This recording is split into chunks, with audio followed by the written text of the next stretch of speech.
இந்த ஃப்ளிக்ஸ் ஜெட்ஸ் தமிழ் சேனலுக்கு வந்ததுக்கு நன்றி. இந்திய மற்றும் உலக மொழிகளில் உள்ள படம் மற்றும் சீரியல்ஸை அலசி ஆராய்ஞ்சி அக்குவேர் ஆணிவேர் ஆக்கி பார்க்கலாமா வேணாமான்னு நீங்க முடிவு பண்றதுக்கு ஒரு ரேட்டிங் கொடுக்கறது தான் என்னுடைய வேலை. வாங்க இன்னைய வீடியோக்குள்ள போகலாம். இன்னைக்கு நாம பார்க்க போறது கரை படத்தோட விமர்சனம். இந்த படத்துல தனுஷ், ஜெயராம், கே.எஸ். ரவிக்குமார், சூரஜ் வெஞ்சரமூடு முக்கிய வேடங்களை நடிச்சிருக்காங்க. கூடவே மமிதா பைஜு, கருணாஸ், எம்.எஸ். பாஸ்கர் இப்படி பலரும் சின்ன சின்ன பாத்திரங்கள்ல நடிச்சிருக்காங்க.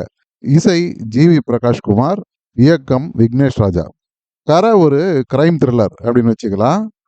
கதை 1990களில் கல்ஃப் வார் சமயத்துல ராமநாதபுரம் மாவட்டங்கள்ல வறட்சியான கிராமங்கள்ல நடக்கிற மாதிரி செட் பண்ணியிருக்காங்க.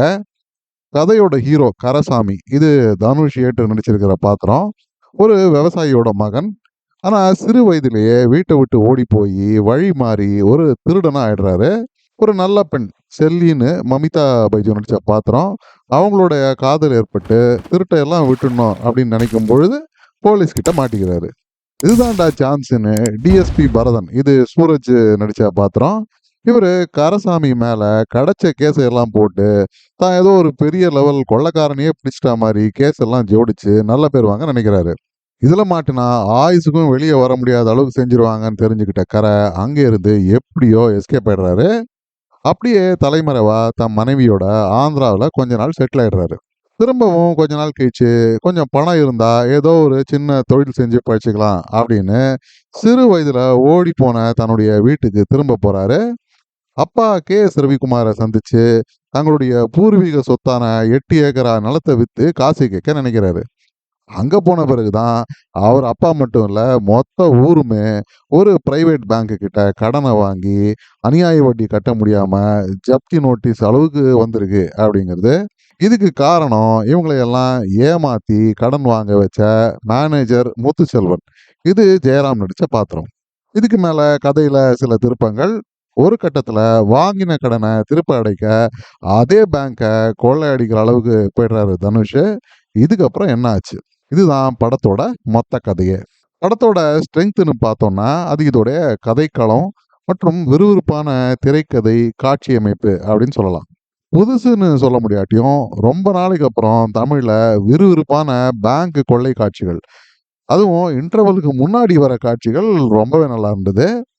செகண்ட் ஹாஃப்ல கடைசியில எக்ஸ்ட்ரா ஃபிட்டிங்கா, அதுவும் இந்த கிளைமேக்ஸ்ல தனுஷ் ஹீரோ அப்படிங்கிறதுனால பேங்க் கொள்ளையை கூட ஜஸ்டிஃபை பண்ற மாதிரி 4 பேருக்கு நல்லது செஞ்சா எதுவுமே தப்பு இல்லை அப்படின்னு நாயகன்ல வர டயலாக் மாதிரி திருடனை கூட நல்லவனா காட்ட கதையில காட்சிகளை புகுத்தியிருக்காரு டைரக்டர்.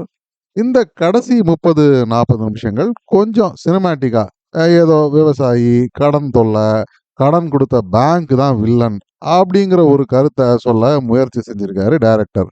என்னை பொறுத்த வரைக்கும் இதையெல்லாம் கண்டிப்பா தவிர்த்திருக்கலாம்.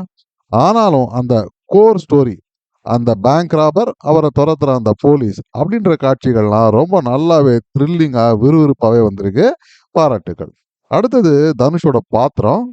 முக்காவாசி படம் வரைக்கும் அவர் ஒரு சுயநலவாதி, அப்பா அம்மாவை கூட அவ்வளவா மதிக்காத ஒரு ஆளு, திருடன், இப்படி நெகட்டிவா தான் அவரை சித்தரிச்சிருக்காங்க. ஹீரோங்கிறதுனால அதை ஜஸ்டிஃபை பண்ற அளவு கூட எந்த காட்சிகளும் இருக்காது. அடா பரவாயில்லையே அப்படின்னு நான் கூட நினைச்சேன். ஒரு கட்டத்துல எந்த விஷயத்துக்காக பேங்க் கொள்ளைய ஆரம்பிச்சாரோ அதை செய்ய முடியாம தோத்து போய் அம்மா கிட்ட எல்லா உண்மையும் சொல்லி மன்னிப்பு கேட்கிறாரு. இது வரைக்கும் இந்த பாத்திரம் ரொம்பவே வித்தியாசமா எழுதப்பட்டிருந்தது. ஆனா அதுக்கப்புறம் டைரக்டருக்கு என்ன பயம் வந்ததோ, வழக்கமான சினிமா பாணியில திருடனா இருந்தாலும் ஹீரோவா நல்லவன் அப்படின்னு காமிக்க கதையில பல திருப்பங்களை கொண்டு வராரு. இருந்தாலும் இந்த அளவுக்கு எழுந்தது பெரிய விஷயம் அப்படின்னு நான் நினைக்கிறேன். அடுத்தது ஜெயராமோட பாத்திரம் ரொம்பவே யூனிக்கான ஒரு பாத்திரம்.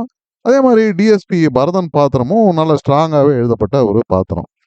நடிப்புன்னு பார்த்தா இவங்க 3 பேருமே பெரிய தேர்ந்த நடிகர்கள், நல்லாவே நடிச்சு கொடுத்துருந்தாங்க.